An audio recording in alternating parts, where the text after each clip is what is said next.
going on? Thank you so much.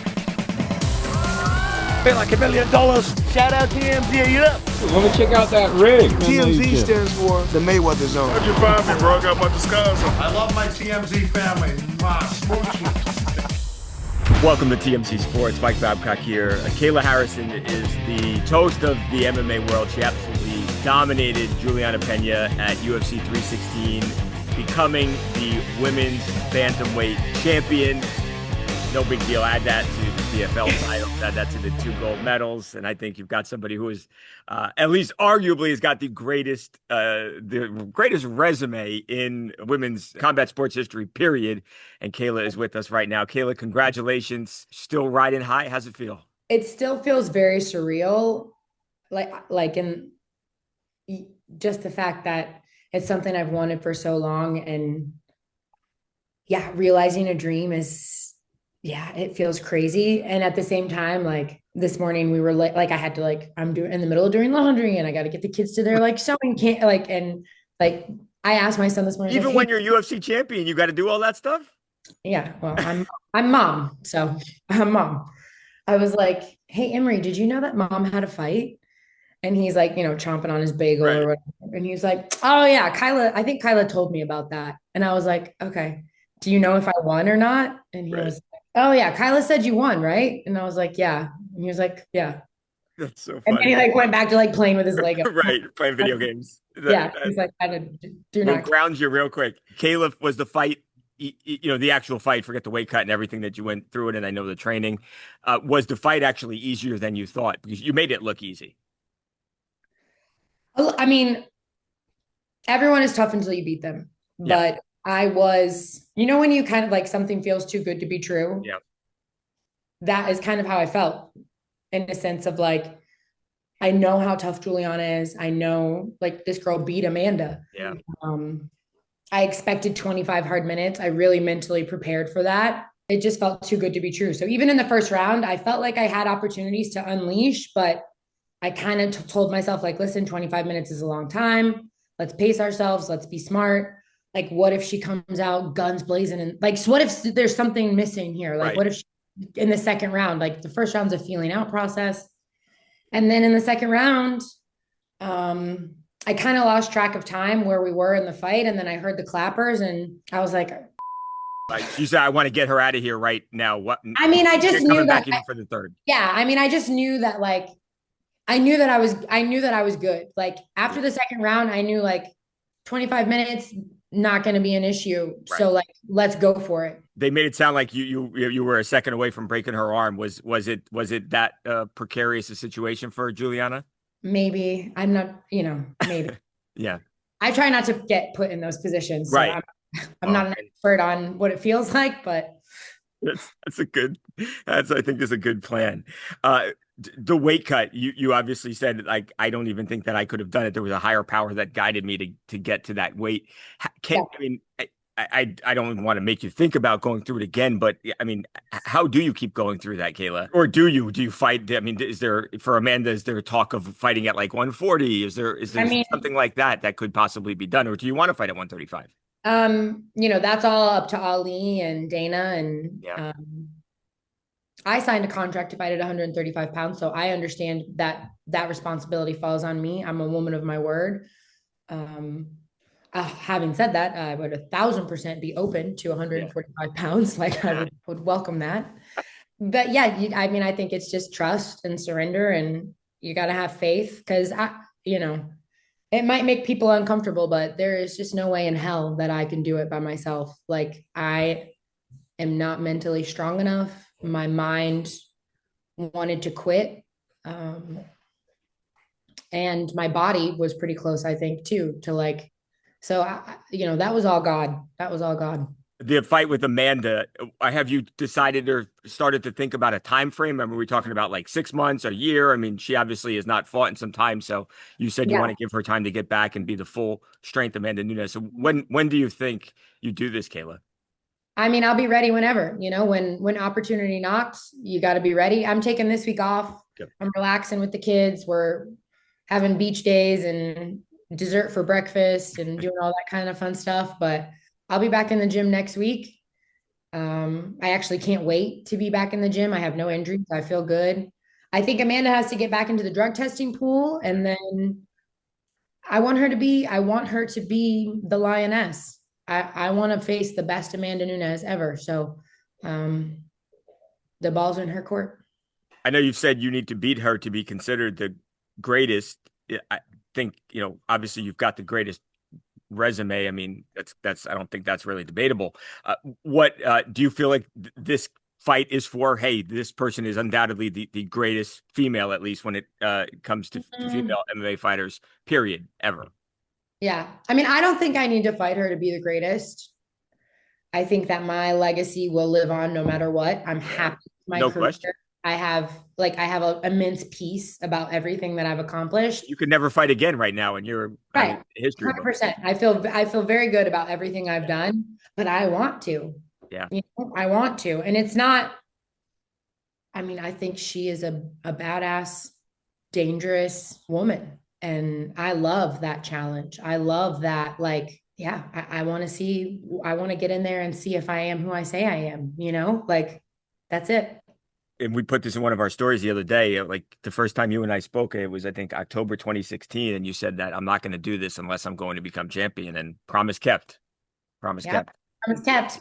My guy Lucas here thinks that when you came in and did the flipped him, that really helped you in your training to beat Anna and become champion. Pivotal moment in my career. I wouldn't be the woman I am today or the fighter I am today if it weren't for him. Well, there you go. Kayla, congratulations. I'm so happy for you. It was an absolutely amazing thing to watch. Go enjoy it, and I'm sure we'll talk Thank you for all your support and having me on over the years. Of course. Congratulations, Kayla. Thank you.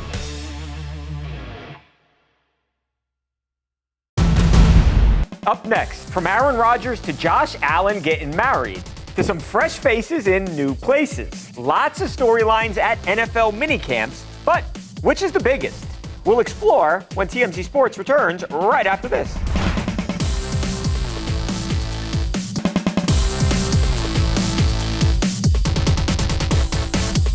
Welcome back to TMZ Sports. Mike and Mojo. Mojo, I've been waiting to say this. Football is back. NFL teams having their mini camps across the league. And there's been a lot that has happened over the last couple of weeks, from a couple of quarterbacks getting married, Mojo, to some new faces in some new places. Here are some of those things that have been happening. Take a look. We're back to football. Got some hardware now, so good to go. Congratulations. Thank you. What has this been like? It was kind of kept under wraps, but I mean, then you've got drones and helicopters and everything else, taking pictures of whatever it seems. It is what it is. But we're good. It's been good, man. It's been exactly what I needed. Feeling rejuvenated and really enjoying the time with the guys, getting to know them, getting on the same page with Matthew, and just kind of gelling with the whole team right now. Tell us about the video, and a lot of people curious as to how it came about, and is everything okay with it? It was great. Obviously, I want to be as candid with you guys as possible. I kind of like have a thing where talk about my personal life with people I don't know personally. I'm pretty sure everybody here, men and women, are great people, but you know what I'm saying, I kind of keep my personal life personal. I had a conversation with Graves, obviously. I'm going to echo everything that he said. He told me, hoping everybody making good decisions, you know what I'm saying, and I had a conversation with people in the building as well. So What happened to the beard? Fell off. I don't know. It was just time for that thing to restart. A lot's been made about the ring on your left ring finger. Is that an Oura ring or anything else? That wedding ring? Yeah, it's a wedding ring. Congratulations. Thank you. How long ago? It's been a couple months. What do you think about Aaron Rodgers coming into the AFC North? What do I think about it? Mason twice a year. I think it's a good opportunity to put him in the graveyard. A lot going on, Mojo, from Aaron Rodgers revealing that he's gotten married to Josh Allen, Haley Steinfeld talking about the big day, and Stefon Diggs wants to keep the relationship with Cardi B private. That's going to be tough. But what do you like, Mojo? What got you most excited about football being back? Well, the thing I liked the most, Babcock, was this segment. Can we do this once a week in football season? Because that was fun. A lot of really cool clips by a lot of high-profile players. The one I want to talk about, Babcock, is Josh Allen and how awful that sound clip was. Your new hardware? I don't want to hear about your new hardware, pal, unless that hardware is the Lombardi Trophy. It is your fault. Your fault that we all had to sit through that awful Chiefs-Eagles Super Bowl that nobody wanted to happen. Not even the players on the Chiefs and the Eagles wanted that matchup in the Super Bowl. And the only thing worse than the anticipation for that game was the game itself. It was a real stinker, a snooze fest. And what we could have had was the Buffalo Bills in the Super Bowl. And if you don't like the Bills, that's fine, because Bills Mafia would have given us so much entertainment out there in New Orleans this entire week. Can you imagine Bills fans hyped up for the biggest week of their lives in New Orleans, of all places? Man, we would have had so much to talk about. So many tables smashed, fires everywhere, not burning the city down, just burning things that they're planning on jumping through. It's a controlled burn, Babcock. These Bills fans, they clean up when they're done, so it's all good there. Yeah, but you deprived us of that, and then you have the audacity to talk about your hardware. I don't want to hear that crap, man. Yeah, I'm not sure it's the hardware that the Bills fans want, although they love Josh Allen, and I think they are genuinely happy for him, Mojo. But yeah, there's hope going into this season that he will give that wedding ring now some company, Mojo, via a Super Bowl ring. They are one of the favorites to win the Super Bowl this year. They returned much of their team from last year, obviously fell short, lost in the AFC Championship game, Mojo. So, yeah, we'll see. He's got some hardware now, not the hardware that the fans want. Stay tuned on that.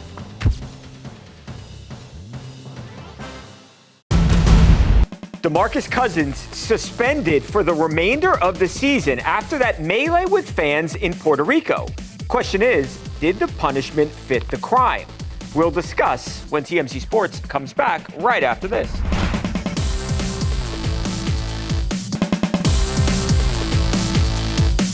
Welcome back to TMZ Sports. Mike and Mojo. Mojo, we showed you that crazy video involving former NBA star DeMarcus Cousins, who was in a brawl during this game in Puerto Rico a couple of days ago. Of course, it started like this, Mojo, with the fan courtside, and then it turned into just utter chaos as Boogie was ejected from the game, and he was trying to walk to the locker room. Things were thrown, Mojo, and it was just mayhem. Well, now we know what penalty DeMarcus Cousins is going to face. So he has received a fine, Mojo, and he has also been suspended. Now let's do the fine first.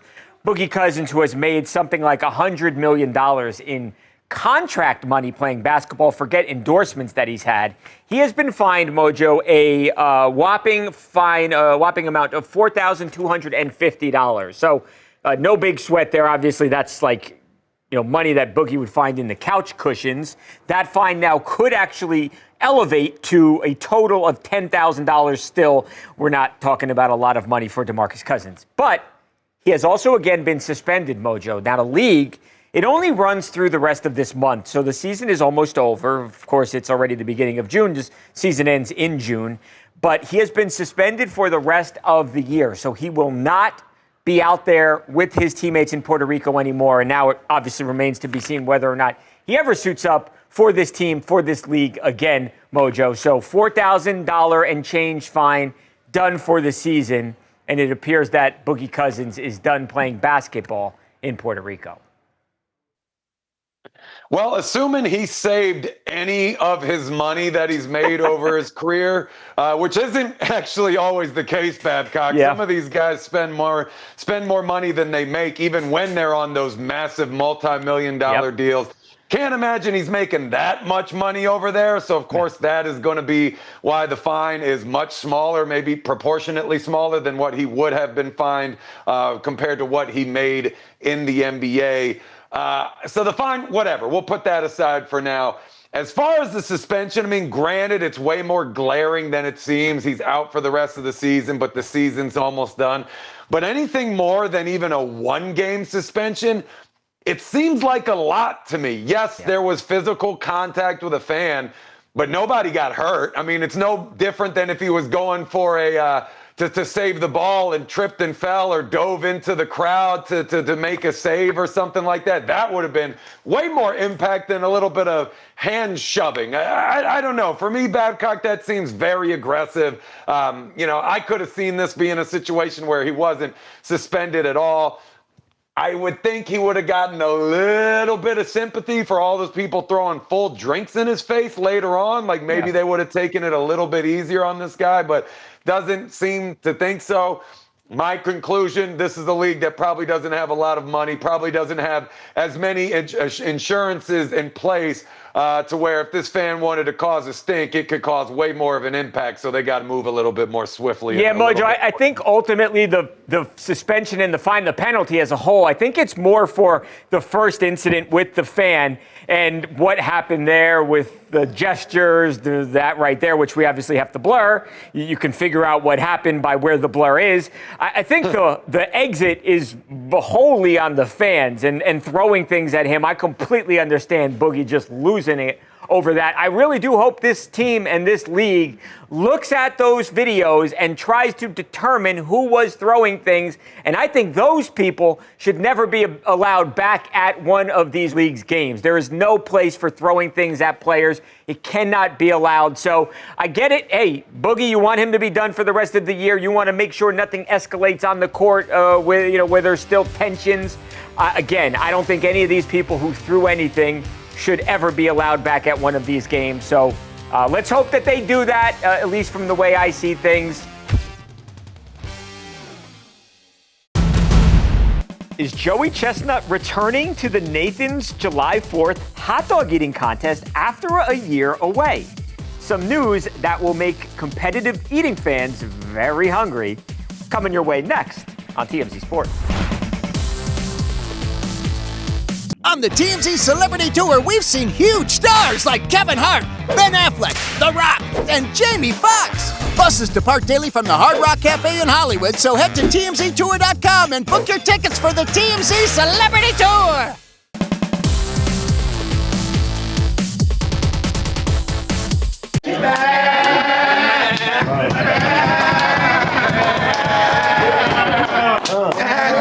Last thing.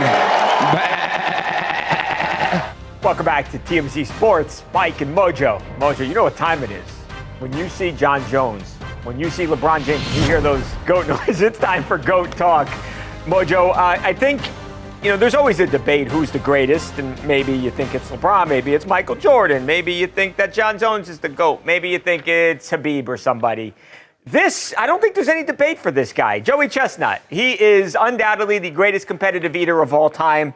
And last year, Mojo, it was such a bummer when Joey Chestnut was missing from the famed July 4th Nathan's hot dog eating contest because of a dispute over a sponsorship, Mojo. I've got great news for you, Mojo. You're going to love this.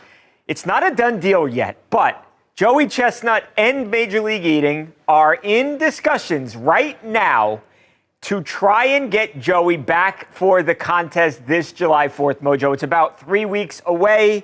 There is the great George Shea. There is, of course, Joey Chestnut, who is just dominant in these competitions. Mojo, if you asked me right here, right now, would Joey compete on the 4th?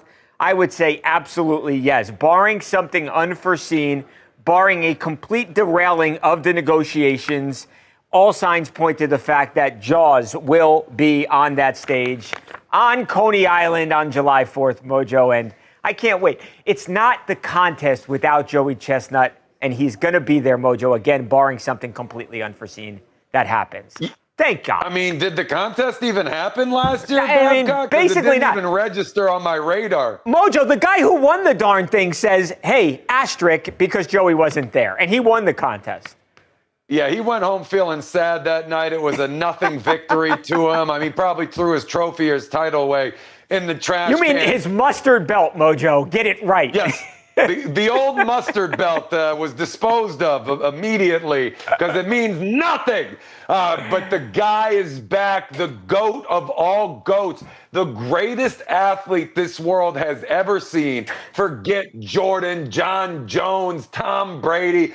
Get them out of here. They got nothing on this man right here. So finally, this event carries meaning once again. I can't wait to see what this guy's gonna do. And I gotta say, Babcock, I'm just gonna throw this out there. I mean, as a retired athlete myself, I want to challenge Joey Chestnut to something this year. I mean, what are you thinking? Maybe not me one-on-one, because let's get real here. That wouldn't be fair. But I might have to go grab Braun Strowman. I might have to go get Omos, who's 7'4". I might have to put together a dream team and do a handicap match, all of us against Joey, because I feel like we need this in our life, all in the name of TMZ Sports, of course.